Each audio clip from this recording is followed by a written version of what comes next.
Sejam todos muito bem-vindos. Hoje iniciaremos a unidade 1, onde vamos explorar os fundamentos da evolução da didática. A didática ela é uma ciência que estuda os processos de ensino e aprendizagem.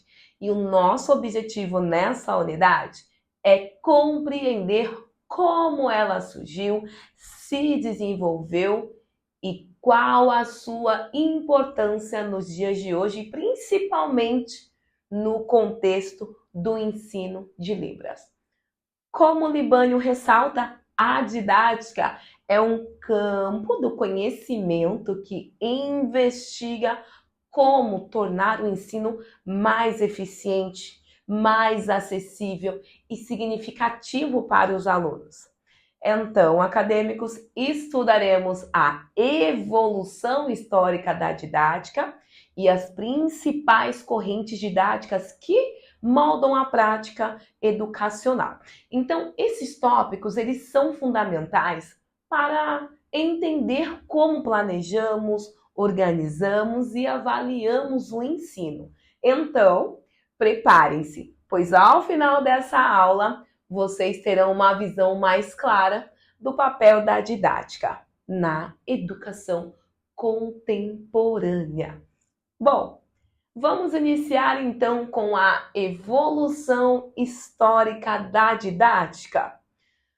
A didática ela começou a ser pensada como uma área de estudo no século XVII, com Comênio, que é considerado o pai da didática moderna. A sua obra, Didática Magna, ela trouxe a ideia de que o ensino ele deve ser organizado, sequencial e acessível para todos, tá? Antes da Idade Média, o ensino ele era o quê? Ele era dogmático e dominado pela igreja, tá? A igreja ela tinha ali naquele tempo um pouco espaço para criatividade e também para desenvolver as individualidades. E foi no Renascimento, com o quê? A valorização do indivíduo que surgiram as preocupações com os métodos de ensino. Como Comênio defendeu, todos têm direito à educação, que é um princípio que ressoa com a inclusão e o ensino da Libras também. Libânio, ele complementa que a organização didática ela deve estar sempre atenta às necessidades sociais, culturais do seu tempo, tá? As transformações ao longo da história, com o passar do tempo, a didática ela evoluiu e conforme as mudanças na sociedade, o que ocorreu? No século XX, ela começou a ser vista como uma ciência que analisa os métodos de ensino, com destaque para o quê? Para a contextualização do conteúdo. Então, Libânio destaca que o ensino significativo ele só ocorre quando o conteúdo é conectado ao contexto da vida do aluno. Então, essas transformações, elas foram impulsionadas por valores como inclusão e democratização da educação. Hoje, a didática, ela integra a tecnologia e a diversidade, como ocorre no ensino da Libras também. E isso demonstra como ela se adapta às demandas contemporâneas. E cada vez mais ela vai se adaptando. Bom, o objeto de estudo da didática, segundo Libânio, esse objeto de estudo ele estuda as formas mais eficazes de ensinar. Então, o seu foco é planejar, organizar e avaliar o ensino de modo que facilite o aprendizado.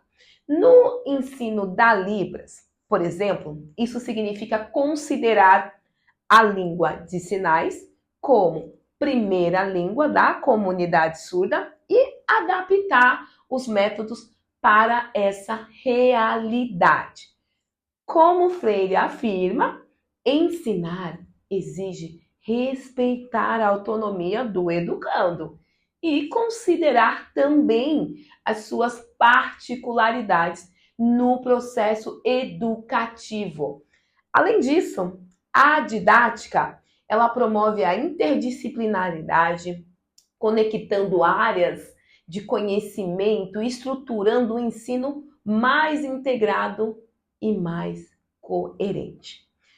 As principais correntes didáticas são super importantes. Agora vamos falar sobre elas, tá? Essas correntes, elas trazem o estudo das origens da didática. Então, elas abordam as principais correntes e as suas relevâncias no ensino. Então, quais são essas principais correntes que nós temos? Temos, então, a tradicional, que é focada na transmissão do conhecimento, onde o professor é o centro de tudo, ele é central, e o aluno é receptor passivo, ele vai receber as informações. Essa abordagem ela é útil apenas para garantir conteúdos básicos, mas limitada para formar alunos críticos. Já a corrente progressista, defendida também por Freire, ela coloca o aluno no centro do processo. E o professor ele passa a ser o mediador. E o ensino ele é construído de qual forma? Ele é construído de uma forma colaborativa.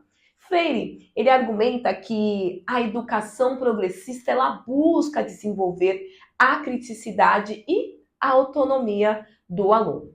No ensino de Libras, a abordagem progressista ela é mais eficaz. Por quê? Porque ela valoriza a interação, a prática e o uso de metodologias ativas como jogos, dinâmicas, entre outros, certo? Bom, a relevância das correntes didáticas no ensino da Libras.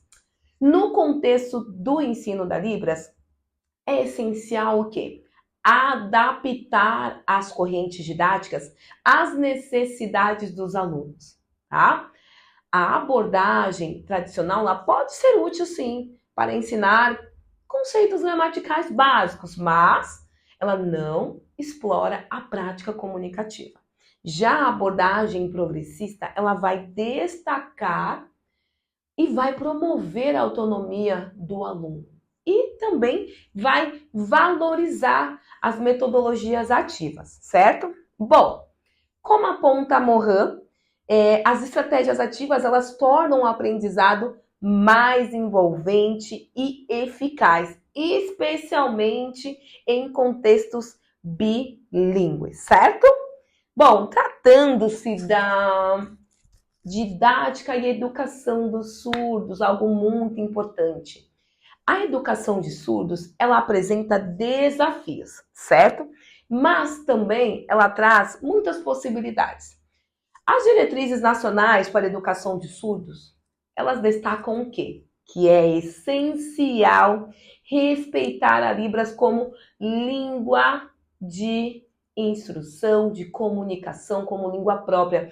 E Lacerda ele já reforça que a inclusão, ela requer práticas didáticas bem planejadas, incluindo formações de professores bilíngues e o uso de materiais acessíveis, tá? A didática acadêmicos ela atua como uma ferramenta essencial para planejar e adaptar o ensino, garantindo o quê? Garantindo um ambiente inclusivo e eficiente. As relevâncias no contexto atual, para vocês terem uma ideia, nos dias de hoje, a didática ela enfrenta diversos desafios, né? De integrar a tecnologia, a diversidade e inclusão. Montaigne ele afirma que a inclusão ela é um pilar de uma educação democrática e que práticas didáticas elas devem ser o quê? Adaptadas para atender a todos os alunos. No ensino da Libras, isso inclui o quê? O uso de aplicativos, de vídeos, de plataformas digitais que promovam a interação e toda aquela acessibilidade, tá? Como Lacerda, ele ressalta pra gente, a tecnologia ela é uma ferramenta poderosíssima para potencializar o aprendizado em contextos bilíngues, tá? Alguns exemplos práticos no ensino de Libras, alguns exemplos importantes que você pode estar utilizando. Vamos pensar em práticas concretas, tá? Para o ensino da Libras mesmo. Um exemplo é o uso de vídeos que permitem observar e imitar os sinais. O outro é o uso de metodologias ativas, como projetos em que os alunos criem os materiais em Libras. Perceberam? Isso é importante. E Freire, ele destaca o quê? Ele destaca que o processo educativo, ele deve incentivar a autonomia do aluno e o engajamento ativo no quê? Na construção do conhecimento. Bom, acadêmicos, essas práticas, além de ensinar o conteúdo, elas promovem a interação, a autonomia, que é essencial para o ensino significativo, certo? Bom, chegamos ao final dessa aula. Espero que tudo tenha ficado claro para vocês sobre a didática, como ela evoluiu e se tornou essencial para o ensino, tá? Lembrando que nós discutimos as correntes didáticas, os seus desafios e aplicações com foco no ensino da Libras. E agora eu deixo uma reflexão para você sobre Freire, que ele traz para a gente que a didática ela deve ser uma ciência viva, que se adapta ao contexto educacional, certo? Bom, um grande abraço a todos vocês, um beijo e até a próxima aula.